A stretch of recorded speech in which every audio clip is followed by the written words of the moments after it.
नमस्कार, मैं रचना शर्मा। चढ़ती कला टाइम टीवी देख रहे सभी दर्शकों का स्वागत करती हूं। आप देख रहे हैं हरियाणा के समाचार। समाचारों की शुरुआत से पहले एक नजर आज की मुख्य सुर्खियों पर।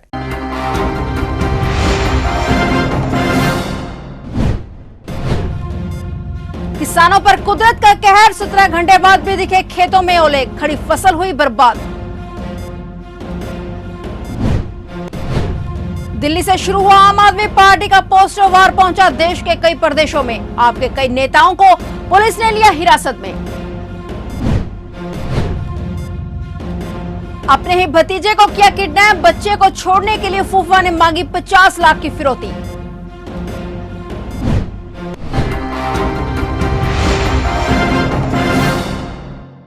और अब समाचार विस्तार से।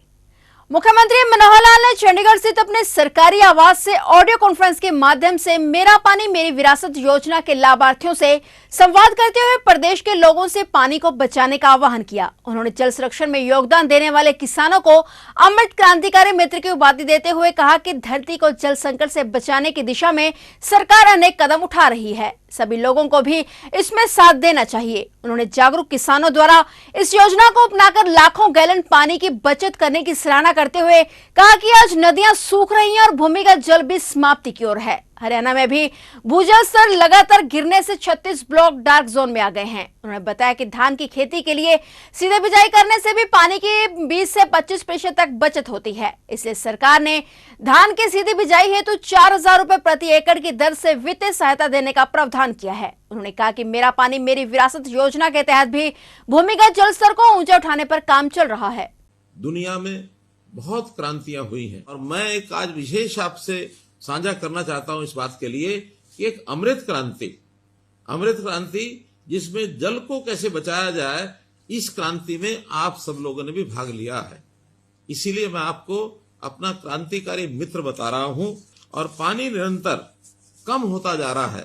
एक प्रकार का अगर कहें कि जैसे मौसम में बदलाव हो रहा है, वैसे वर्षा भी अब अनिश्चित हो गई है। समय के अलावा आगे पीछे वर्षा होती है जिसका नुकसान होता है। अभी इन्हीं दिनों में वर्षा के ज्यादा होने से हमारी फसलें कितनी खराब हुई हैं। जल, जंगल और जमीन, ये तीनों चीजें हमारे जीवन का आधार है और इन तीनों पर हमको चिंता करनी चाहिए। और जब चिंता करने की बात आई तो उसमें से एक विचार आया कि आखिर पानी का सदुपयोग कैसे किया जाए। जब पानी की कमी महसूस हुई, पानी जमीन में बहुत नीचे जाने लगा, तो डार्क जोन का एरिया ये घोषित हुआ। सेंट्रल वाटर कमीशन, केंद्र का जल आयोग, उन्होंने भी हमारे प्रदेश के 36 ब्लॉक उनको डार्क जोन घोषित कर दिया है। एक रिपोर्ट के अनुसार हमारे 7,287 गांव, जिसमें 3,041 के अंदर पानी की कमी महसूस की गई है और 1948 तो ऐसे हैं जो गंभीर संकट में आ गए हैं। तो इसी के लिए कई चीजें हमने की हैं। उसके अंदर जैसा केंद्र में जल आयोग है, ऐसे हमने प्रदेश में भी जल संसाधन प्राधिकरण ये बनाया है और उनको कहा है कि पानी का नियंत्रण ये कैसे किया जाए, पानी का सदुपयोग ये किस प्रकार से हो, और खास करके जिस पानी का हम उपयोग कर लेते हैं और जो पानी खराब हो जाता है, गंदा हो जाता है, और उसका उपयोग दोबारा से रीयूज जिसको कहना है, दोबारा उपयोग करने के लिए उसको लेकर आए। आपकी जानकारी के लिए हमने करोड़ों रुपए लगा करके 200 STPs लगाए हैं और इसका लगभग 700 क्यूसेक पानी ये हम इसको दोबारा से उपयोग कर रहे हैं। पानी जमीन के अंदर वर्षा के दिनों में कैसे जा सके, लगभग 1000 रिचार्ज वेल ये हमने बनाए हैं। जो पुरानी झीलें हैं और तालाब हैं उनको साफ करने का काम, नई झीलें बनाने का काम ये हमने किया है। इसके लिए हरियाणा में तालाब प्राधिकरण ये भी हमने बनाया है। लगभग 8000 तालाब हैं, उसको कैसे स्वच्छ किया जाए, कैसे उसकी सुंदरता बढ़ाई जाए, कैसे उसके पानी का उपयोग माइक्रो इरिगेशन के नाते हम उपयोग कर सकते हैं। तो इस प्रकार से ये सारे कदम और हमने उठाने शुरू। सिख कौम के महान जर्नैल महाराजा जस्सा सिंह रामगढ़िया की 300वीं जन्म शताब्दी बड़े ही हर्षोल्लास के साथ मनाए जाने को लेकर करनाल जिला की सिख संस्थाओं की एक बैठक डेरा कार सेवक करनाल में हुई। बैठक में जानकारी देते हुए इंटरनेशनल सिख फोरम के महासचिव प्रितपाल सिंह पन्नू ने बताया कि महाराजा जस्सा सिंह रामगढ़िया की जन्म शताब्दी को बड़े ही स्तर पर श्री अकाल तख्त साहिब की सरपरस्ती व श्रोमणी पंथ अकाली बुढ़ा दल पंचवा तख्त के मुखिया बाबा बलबीर सिंह व समस्त निहंग सिंह जथेबंदियों के नेतृत्व में मनाया जा रहा है। इस कार्यक्रम को लेकर सभी को न्योता दे दिया गया है। इन समागमों के लिए विशेष रूप से गठित महाराजा जस्सा सिंह रामगढ़िया जन्म शताब्दी कमेटी में इंटरनेशनल सिख फॉर्म व श्रोमणी गतका फेडरेशन ऑफ इंडिया द्वारा मुख्य भूमिका निभाई जा रही है। सिख कौम के महान जरनैल बाबा जस्सा सिंह रामगढ़िया जिन्हां ने 18वीं शताब्दी दे विच कौम की अगवाई की। जिस टाइम 12 मिसलां सन सिखां दियां, उन्हां विचों एक मिसल सी रामगढ़िया मिसल, जिहदे मुखी सन बाबा जस्सा सिंह रामगढ़िया। बाबा जस्सा सिंह रामगढ़िया अजे ही महान हस्ती होए ने जिन्हां ने बाबा जस्सा सिंह आलूवालिया ते बाबा बघेल सिंह दे नाल मिल के दिल्ली फतेह की, मुगलों के राज नूं खत्म करके लाल किले ते खालसे का निशान साहब लहराया तो जुलम के राज नूं खत्म किया। तो उत्थों जित की निशानी के तौर पर वो तख्ते ताउस, जिस तख्ते ताउस ते बैठ के मुगल बादशाह औरंगजेब ने अनेका जुल्म किए सन। गुरु तेग बहादुर जी, भाई दयाला जी, भाई मतीदास जी, भाई सतीदास जी नूं शहीद करने का हुक्म दिता सी। वो तख्ते ताउस नूं तोड़ के उहदी जिहड़ा बेस का पत्थर सी, जिहड़ी सिल सी, उहनूं जित की निशानी के तौर पर दिल्ली तो अमृतसर लैके आंदा। जिहड़ा अज भी अगर तुसीं जाओ तो रामगढ़िया बुंगा जिहड़ा दरबार साहब की परिक्रमा के नाल बनिया होया है अमृतसर साहब, उत्थे अज भी तुसीं उस सिल दी पत्थर नूं देख सकते हो। वो सिखां दे वास्ते बहुत वड्डे माण की गल है, साडे माण मत्ते इतिहास की वो निशानी है। सो अजिहे महान जरनैल की 300 साला जन्म शताब्दी जिहड़ी है मई विच आ रही है। संत बाबा सुखा सिंह जी ਅਤੇ होर सारे महापुरुष जिहड़े इस इलाके दे हन, सब नाल मिल के करनाल दीयां सारियां, पाणीपत दीयां, पूरे हरियाणे दीयां, दिल्ली दीयां जथेबंदियां नूं नाल लै के बाबा जस्सा सिंह रामगढ़िया जन्म शताब्दी कमेटी जिहड़ी है वो बनाई गई है, जिहदे विच इंटरनेशनल सिख फोरम ते श्रोमणी गतका फेडरेशन ऑफ इंडिया डेरा कार सेवा करनाल मुख्य भूमिका निभा रहे हैं, तो होर सारियां जथेबंदियां दे शामिल हैं। बड़े वड्डे प्रोग्राम उलीके गए हैं, जिहदे विच 29 अप्रैल नूं दिल्ली विखे समागम किया जा रहा गुरमत समागम। 30 अप्रैल नूं दिल्ली तो एक महला नगर कीर्तन शुरू होएगा, जो सोनीपत, इसराना, पानीपत, सफेदों असंध हुंदा होया, उस तो बाद डाचर, जलमाना, निसंग तो तरावड़ी तो फिर चल के 3 मई नूं वो गोरगढ़ इंदरी हुंदा होया, रंबा, डाचर, दरड़ सारा हुंदा होया करनाल एंट्री करेगा। पर करनाल दे विच पूरे जाहो जलाल दे नाल जिहड़ा पुराने खालसी साडियां रहू रीतां सन, निहंग सिंह जथेबंदियां जिस तरीके नाल प्राचीन महल्ले कढ़दियां हुंदियां सन, हाथी, घोड़े, ऊंट सब उहदे शामिल होणगे।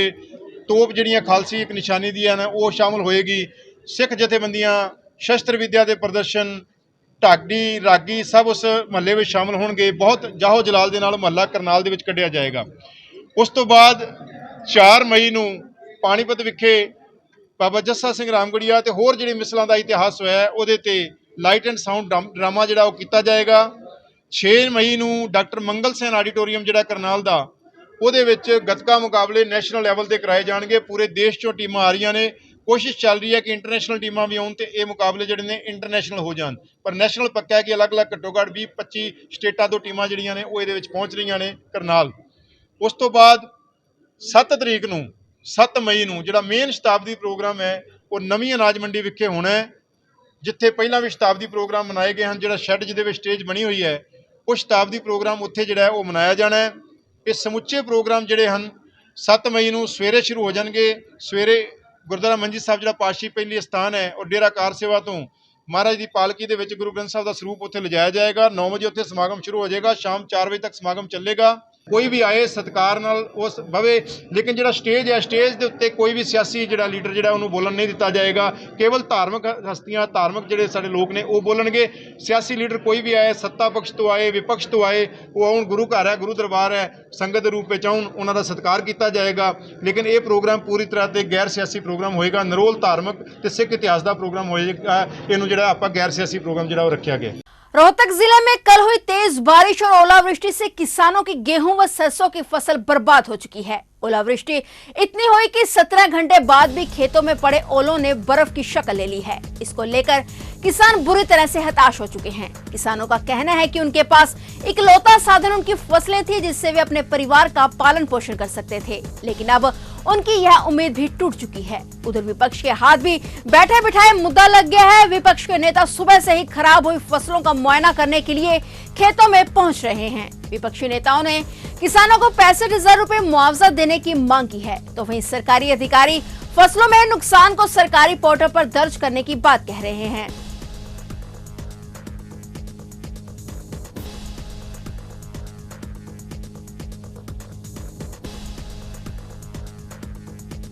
हरियाणा युवा कश्यप राजपूत सभा 184 की एक मीटिंग करनाल के पीडब्ल्यूडी रेस्ट हाउस में आयोजित की गई, जिसमें 24 मई को होने वाली महर्षि कश्यप जयंती की तैयारियों को लेकर चर्चा की गई। वहीं कश्यप समाज के संगठन को मजबूत करने पर विचार विमर्श किया गया। इस मीटिंग में हरियाणा युवा कश्यप राजपूत सभा 184 के सदस्य राम कुमार कश्यप ने कहा कि कश्यप समाज एक गरीब समाज है। समाज को ऊपर उठाने के लिए हरियाणा युवा कश्यप राजपूत सभा 184 का गठन किया गया है। उन्होंने कहा कि जो भी राजनीतिक पार्टी उनके समाज के लोगों को सीट देगी, कश्यप समाज उसी पार्टी को वोट और सपोर्ट करेगा। मीटिंग के लिए, प्रेस कॉन्फ्रेंस के लिए की बात होती है तो साथियों, हमारा जो संगठन है, एक तो इसकी हमने सदस्यता के लिए ये संगठन हमारा रजिस्टर नंबर 184 होगा। पहला हमारी सभा का नंबर था, ये लैप्स हो गया था, तो अब युवा संगठन वालों ने इसको ले लिया। हम इसके माध्यम से एक युवा में क्रांति आई हुई है पूरे प्रदेश के अंदर। तो 9 अप्रैल को एक प्रोग्राम कराना जा रहे हैं पंचकुला में, रायपुर रानी में। तो मैं समझता हूँ वहाँ काफ़ी लोग होंगे, काफ़ी युवा साथी होंगे हमारे, और हम ये मुहिम एक राजनीतिक तौर पर बढ़ा रहे हैं, इसको आगे बढ़ा रहे हैं। और हम चाहते हैं भाई ज़्यादा से ज़्यादा युवा साथियों को टिकट मिले। जो भी राजनीतिक पार्टी हमें ज़्यादा से ज़्यादा टिकट देगी, हम उसी पार्टी को समर्थन करेंगे। आज आपको एक बात जिसके लिए यहाँ पर बुलाया गया है, हमारा जो हरियाणा कश्यप युवा कश्यप राजपूत सभा 184 संगठन है, ये रजिस्टर्ड संगठन है। इससे पहले ये 184 जो टाइटल था ये हरियाणा कश्यप राजपूत सभा के पास था। अब युवा सभा ने 184 के नाम से रजिस्टर्ड संगठन है हमारा, और हम इस संगठन के बैनर तले काम कर रहे हैं पिछले 1-1.5-2 साल से। पिछले साल हमने इसी बैनर के तले जयंती भी मनाई।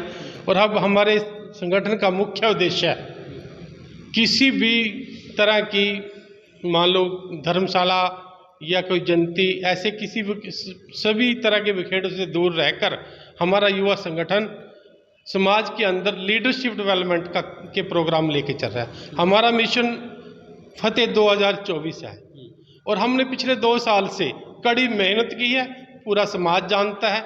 हम पूरे हरियाणा भर में हर जिले में जिला स्तर के हमने प्रोग्राम किए, अपने समाज के अंदर लीडरशिप डेवलपमेंट की, अपने साथियों को अपने साथ जोड़ा, और हमने लीडरशिप डेवलपमेंट के प्रोग्राम किए। और उसी की बदौलत आज जैसे आप जानते हैं कि पूरे हरियाणा से 1 या 2 सरपंच हमारे हुआ करते थे, आज हमारे समाज के 118 सरपंच बनकर सामने आए हैं।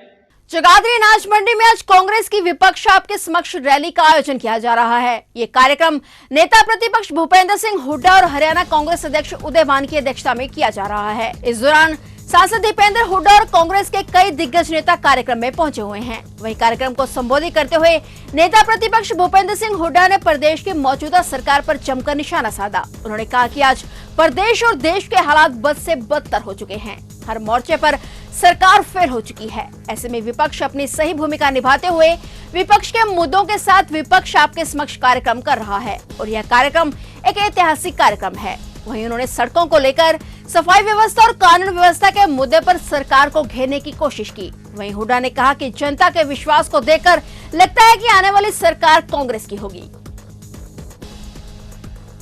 दिल्ली से शुरू हुआ आम आदमी पार्टी का पोस्टर वार अब देश के कई अन्य प्रदेशों में जा पहुंचा है। आप नेता व कार्यकर्ता अलग अलग जगह पर मोदी हटाओ देश बचाओ के पोस्टर लगा रहे हैं। इसी क्रम में रविवार को हरियाणा के यमुनानगर में कई सार्वजनिक स्थलों पर आप कार्यकर्ताओं ने ये पोस्टर लगाए। इसके बाद पुलिस ने कई लोगों को हिरासत में ले लिया। इस बीच आप पार्टी की क्षेत्रीय प्रभारी चित्रा सरवारा भी उस क्षेत्र में पहुंच गई और पुलिस ने उन्हें भी हिरासत में ले लिया। चित्रा सरवारा का कहना है कि यहां अगर पोस्टर लगाने पर गिरफ्तारियां हो रही हैं तो पुतला जलाने पर तो यहां फांसी दे देंगे। उन्होंने कहा कि पोस्टर हटाए जा सकते हैं, अब वह मोदी को भी हटा कर रहेंगे।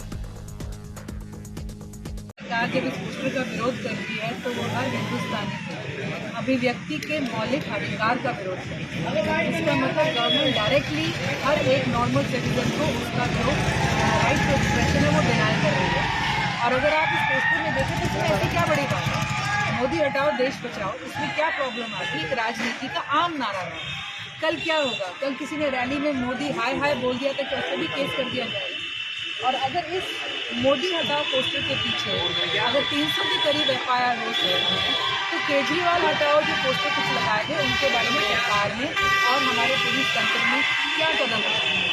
आज साफ है, कहने को अमृतकाल है, पर आज देश में आपातकाल है और ये सब भाजपा की उन्हें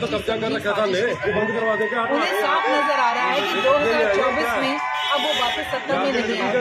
तो अपनी हड़बड़ाहट में, खलबली में, परेशानी में जो आज वो हर जगह विपक्ष को खरीदने में, तोड़ने में, दबाने में और जेल में बंद करने में लगे हैं, इसका पुरजोर विरोध हर पार्टी, हर व्यक्ति और मैं समझती हूँ देश का हर भारतवासी आने वाले समय पर करेगा। भाजपा कितने भी पोस्टर फाड़ ले ये दीवारों से, लेकिन आज ये पोस्टर देश की जनता के दिमाग में चिपक चुका है, उसे वहाँ से कैसे फाड़ेगी भाजपा? तो हम समझते हैं कि जब तक भाजपा इस तरह से दबाएगी उतनी ही पुरजोर आवाज वापस उठेगी। जैसा कि आदर्श पाल जी ने आपको बताया होगा कि ये एक दिन की सांकेतिक कैंपेन थी, लेकिन जो रिएक्शन, जो अबनॉर्मल रिएक्शन भाजपा ने इसमें दिया है, जो इनसिक्योरिटी और डर से भरा हुआ, जो अपनी डिक्टेटोरियल माइंडसेट से, जो उनकी तानाशाही की सोच से जो भरा हुआ उन्होंने इसके ऊपर रिएक्शन दिया है, उसके चलते हम ये कह रहे हैं जब तक वो दबाएंगे तब तक हम ये आवाज़, ये पोस्टर उठाएंगे। आज यमुनानगर के अंदर अनेकों जगहों पर आदर्श पाल जी ने आपको डिटेल्स दी होंगी, आज ये कैंपेन हो रही है। हमारे साथी जो है चौकों पर इस पोस्टर को लगा रहे हैं और हम कह रहे हैं वो जितना इसके ऊपर पुलिस का और अपनी ताकत का दुरुपयोग करेंगे उतना ही वो लोगों के आगे पर्दाफाश होते चले जाएंगे। करनाल के जुडला में घर के बाहर खेल रहे मासूम बच्चे का अपहरण करने का मामला सामने आया है। इसके बाद आरोपी ने बच्चे के घर वालों से 50 लाख की फिरौती मांगी। मामला पुलिस तक पहुंचा और पुलिस ने इस मामले को कुछ ही घंटों में सुलझाकर एक अपहरणकर्ता को गिरफ्तार कर लिया। पुलिस ने किडनैपर के चंगुल से बच्चे को सही सलामत छुड़वाकर उसके परिजनों के हवाले कर दिया है। बता दें कि अपहरण करने वाला कोई और नहीं बल्कि बच्चे का ही फूफा है, जो अभी फरार है। आरोपी नवीन से पूछताछ में यह खुलासा हुआ कि ताऊ के लड़के अनिल ने उसे बच्चा किडनैप करके दिया था। आरोपी अनिल रिश्ते में बच्चे का फूफा लगता है। आरोपी अनिल बच्चे को उसके घर से बहाने से बहला फुसलाकर करनाल लाया था और करनाल में लाकर आरोपी नवीन के हवाले कर दिया था। पुलिस ने नवीन के कब्जे से वारदात में इस्तेमाल ई रिक्शा और फिरौती मांगने के लिए प्रयोग किया गया मोबाइल फोन बरामद कर लिया है। आरोपी को अदालत में पेश कर पुलिस रिमांड पर लिया गया है। इस मामले में फरार दूसरे आरोपी अनिल की भी गिरफ्तारी के प्रयास जारी हैं।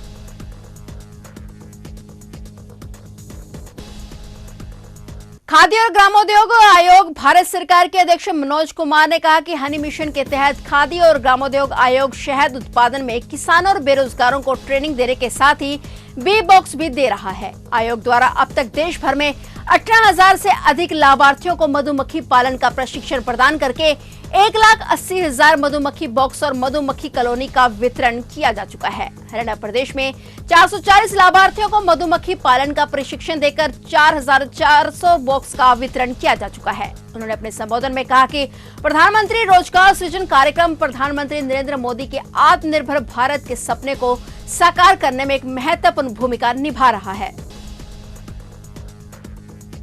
हनी मिशन योजना के अंतर्गत उन 40 सिपाहियों को शुभकामनाएं देता हूं जो माननीय प्रधानमंत्री नरेंद्र मोदी जी के स्वीट क्रांति मिशन से आज यहां उपस्थित सब लोगों के बीच से जुड़ने जा रहे हैं, प्रदान किए जा रहे हैं। वो न सिर्फ अपने उद्योग लगाएंगे बल्कि ज्यादा से ज्यादा लोगों को इस क्षेत्र में रोजगार देने का, साथ ही नए भारत के निर्माण में योगदान देने वाले उन पीएमईजीपी लाभार्थियों को भी शुभकामनाएं देता हूं जिनके खाते में यहां से करीब 27 करोड़ रुपए की मार्जिन मनी को डिसबर्समेंट किया जा रहा है। 803 लोन अमाउंट करीब 87 करोड़ रुपए और उससे करीब 6,424 लोगों को रोजगार प्रदान किए जाएंगे। घरौंडा की नई अनाज मंडी में आज से गेहूं की खरीद शुरू हो चुकी है। हालांकि घरौंडा मंडी में गेहूं की 2-3 ढेरियां तो जरूर पहुंची हैं, लेकिन उनमें नमी की मात्रा काफी ज्यादा है, जिसकी नमी कम करने के लिए किसान अपनी गेहूं सुखवाने का काम करवा रहे हैं और गेहूं की सरकारी खरीद के लिए DFASC और एफएड एजेंसियों को नियुक्त किया गया है। मंडी प्रबंधन व्यवस्थाओं के दुरुस्त होने का दावा ठोक रहा है और मौसम के कारण फसल की कटाई का कार्य भी प्रभावित रहेगा। 10 अप्रैल तक गेहूं को कटाई शुरू होगी, जिसके बाद मंडी में गेहूं पहुंचेगी। वहीं किसानों का कहना है कि आज किसी भी ढेरी की सरकारी खरीद शुरू नहीं हो पाई। देखो जी, मंडी में अभी तो कोई व्यवस्था, क्योंकि ना तो कोई गेहूं आया हुआ है मंडी में जी, कोई एक आधी डेरी गिल्ली छिल्ली आई हुई है। गेहूँ भी अभी 5-7 दिन बाद आने का है। गेहूँ भी अभी नहीं आएगा बरसात होने की वजह से। आज शाम की फिर बरसात दिखा दी है। व्यवस्था की बात यह है, जो मार्केट कमेटी ने उन्होंने तो अपनी सारी की व्यवस्थाएं दुरुस्त कर रखी हैं। भाई पानी की टंकी है, शौचालय है, मंडी की साफ सफाई है, मार्केट कमेटी की तरफ से सारी व्यवस्थाएं दुरुस्त है। अब रहा फूड सप्लाई और एफड, वो दोनों के इंस्पेक्टर तो अपॉइंट हो गए हैं, अभी तक मार्केट में आए नहीं है। मार्केट में आएंगे, बारदाना उनके गोडाउन में पड़ा है, बारदाने की वो कह रहे भी कोई दिक्कत नहीं है। थोड़ी सी समस्या आएगी लिफ्टिंग की। सुनने में ये आ रहा है भी फूड सप्लाई के पास भी जगह नहीं है और एफड के पास भी जगह नहीं है। जगह न होने की वजह से लिफ्टिंग में दिक्कत आ सकती है। इसके लिए हमने डीसी साहब, एसडीएम साहब, सेक्रेटरी साहब सभी को अवगत करा दिया है। भाई आप अपनी व्यवस्था बनाएं। डीएफएससी को, एफड को, डीएम एफड, डीएफएससी साहब को सबको अवगत करा दिया। भाई ऊपर से सीजन खड़ा है, आप अपनी व्यवस्थाएं दुरुस्त करें माल लगाने के लिए। तो ये थे हरियाणा के समाचार, और नए समाचारों के साथ फिर से हाजिर होंगे। तब तक के लिए देखते रहिए चढ़ती कला टाइम टीवी।